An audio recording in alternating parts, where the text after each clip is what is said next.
Chairman, I don't have a follow-up on that, but I'll go to my last question. I was reading about the top 5 military trends in 2024. It included artificial intelligence, advanced defense equipment, Internet of Military Things, robotics and autonomy system, and big data analytics. Looking at our armed forces, which of these new trends fits into our armed forces? And I know you've been talking about modernizing our army. And I don't want to sit here to talk about our equipment base or whatever. We're sent to Akosombo with all the security personnel, and we're run through what we have. All the former security coordinators, defense officers, they were all there. We know our strength. But looking at where we sit today and what I just mentioned, what are you going to do to improve the area of technology to enable our armed forces meet the current trends in military and defense strategies? Thank you, and I wish you the very best, Kofi. Thank you very much. I proceed to give the floor to Honorable Rocks. Oh, very well, very well. Yes. Is that a question? Mr. Chairman, to be very brief, modernization of the military is something that will be on the front burner.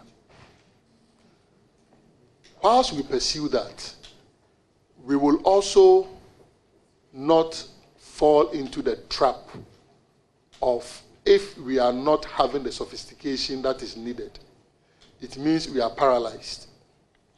So we shall optimize what we have. And I must say, it's very limited if you are to look at the trends, what our neighbors are doing, and the fact that we have assets in our land borders, the sea borders, and all. For instance, as I sit here, when I think of the Kita and the Volta basins, they stretch or seem to be stretching to other countries. These are matters that may even bring border disputes and all. So modernization is critical. We will not look at the modernization just within the context of equipment and technologies, but even modernization, the human resource and accommodation and everything, because it is when we look at it holistically that we will be able to have more from less. Our budget is limited.